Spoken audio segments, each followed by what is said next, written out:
Las Vegas hits different after midnight. The energy changes, the people change, and the way you gamble, that changes too. Because after midnight, people just stop playing smart and they start playing emotional.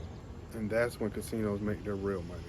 I know me, after a certain time, I definitely decide to stop gambling. Like, cause after about 10, 11, that's when that adrenaline kicks in.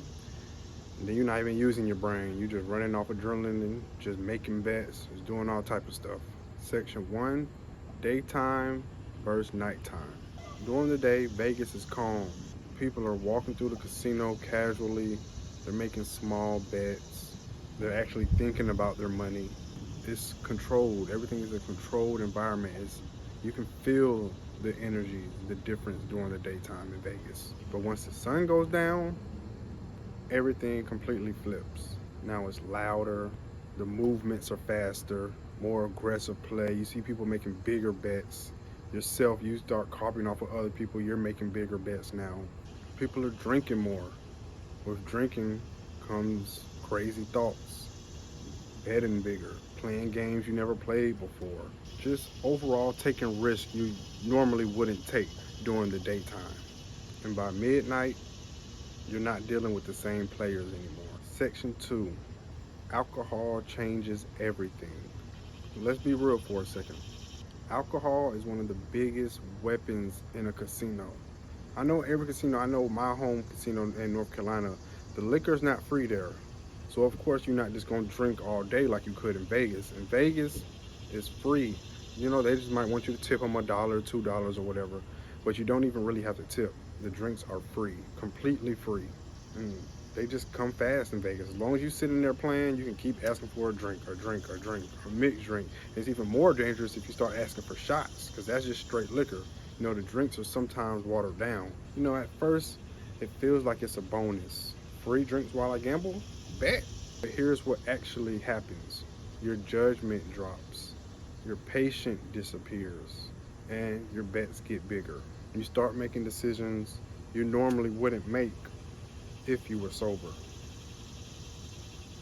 I definitely know when I've been in Vegas and I have took advantage of the drinking. I'm not more much of a drinker, but when I have took advantage of the drinking, I've definitely done some crazy things while in Vegas on the baccarat table or playing roulette, just making rational decisions. Some things you might start to do once you get the drinks in you: doubling down when you shouldn't, staying longer than you planned, and just ignoring your limits. And the crazy part is you don't even know what's happening.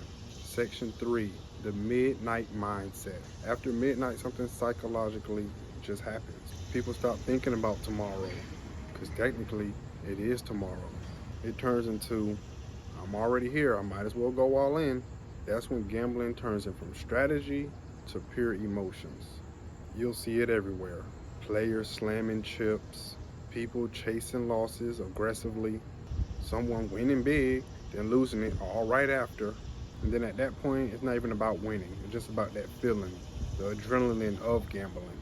And that feeling right there, that doesn't beat the casino. Section 4, high risk hours. Late night is when the biggest mistakes happen because people are tired, people are drinking, and people are chasing. Three factors for disaster. And casinos know this. That's why the energy ramps up at night. It's a whole different energy inside of them Vegas casinos once the sun goes down. Louder machines, more excitement, more people winning small jackpots. It creates the illusion this is the time to win. Even myself, I honestly think some. I like gambling in the morning just because I'm a morning person. But even me, I honestly think in the evening, nighttime is when I believe the money is being given out. Everybody been losing the money all day. Now I think, hey, it's time for them to give something out. Even myself, I think that. But in reality, it's just the easiest time to lose control. Section 5, the just one more trap. This is the line that destroys people in Vegas. Just one more hand, just one more spin, just one more bet. I think every gambler has been there before. And if they haven't, they're not a real gambler. And then that just turns into 10 more minutes, one other hour, or just your entire bankroll going. Probably more than just your original bankroll. You probably went back to the ATM a couple of times. Because late at night, discipline is at its weakest.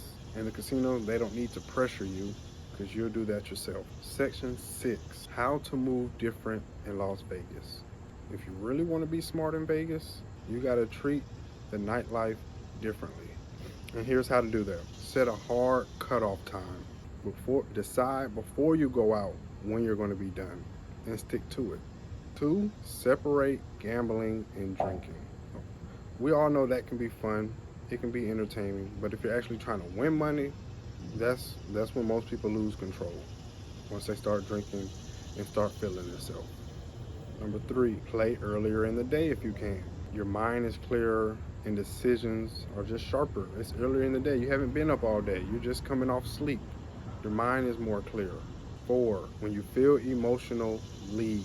That's your first warning sign that the casino guys are trying to give you. Don't trust the one more feeling. That's the trap closing in on you. Vegas doesn't just take money. It waits for the moment you stop thinking clearly. And for most people, that moment comes after midnight. So next time you're in Vegas, ask yourself, am I playing smart or just playing the moment?